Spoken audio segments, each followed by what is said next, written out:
Donc,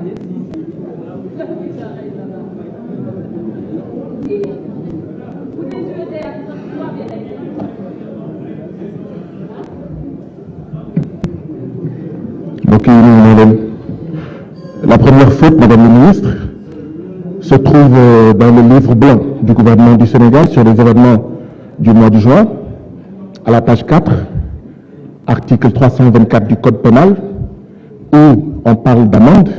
L'amende dont parle l'article 324 du Code pénal, cette amende-là s'écrit A-M-E-N-D-E et non A-M-A-N-D-E. Madame le ministre, d'abord, je voudrais exprimer toute ma fierté à l'endroit de la diaspora sénégalaise. Nous sommes fiers de notre diaspora sénégalaise. Madame le ministre, au mois de mai, il y a eu 13 Sénégalais qui ont été expulsés, au moins 13 Sénégalais expulsés d'Allemagne. Menottés durant tout le voyage entre Berlin et Dakar. Comment avez-vous pu accepter cela, Madame le ministre? L'État du Sénégal a-t-il délivré des sauf-conduits aux Sénégalais rapatriés sans les en informer? Madame le ministre, est-il vrai qu'il y a 2 de vos agents qui ont été rappelés, qui ont été sanctionnés parce qu'ils sont opposés au 3e mandat, à la 3e candidature illégale et illégitime du président Macky Sall, et parce que, d'accord, ils seraient liés au PASTEF? Madame le ministre, vous nous avez parlé d'un livre blanc. Votre gouvernement plutôt a diffusé un livre blanc.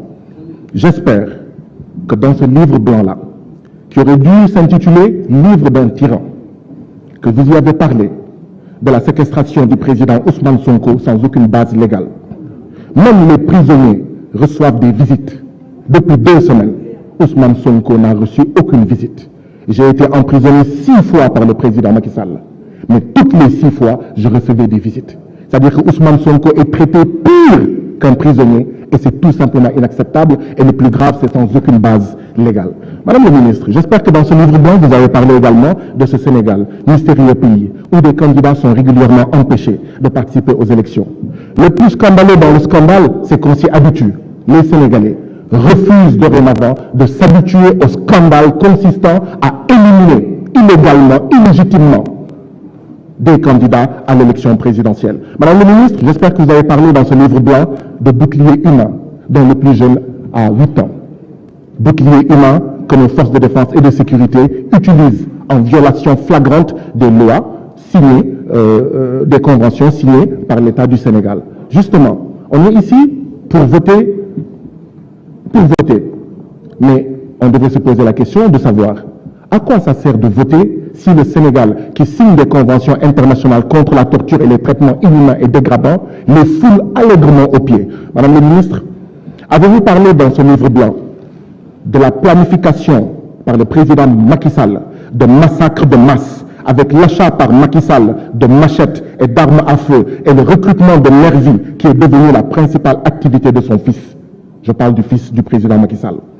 Madame le ministre, avez-vous parlé dans ce livre blanc des menaces de viol adressées à des femmes parce que tout simplement elles sont opposées au 3e mandat du président Macky Sall, parce que tout simplement elles sont opposées à une 3e candidature du président Macky Sall et à la liquidation du candidat Ousmane Sonko. La dernière personne que je connais à avoir fait l'objet de menaces de viol s'appelle Khady Badiane.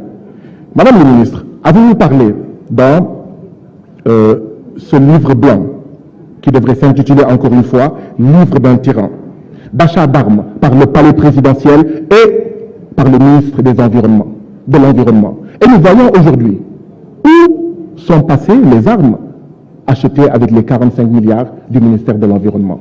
Ce sont des machettes, ce sont des armes à feu utilisées par des centaines de nervis. Aujourd'hui, au lieu de créer des emplois décents et durables, le président Macky Sall crée des emplois de nervis. Madame la ministre, les Sénégalais vous disent que vous auriez dû parler dans votre livre blanc de la corruption de la justice. Cette justice sénégalaise corrompue par le président Macky Sall. Madame le ministre, avez-vous parlé dans votre livre blanc des dizaines de corps rejetés par la mer alors qu'au préalable, aucun cas de noyade n'a été signalé?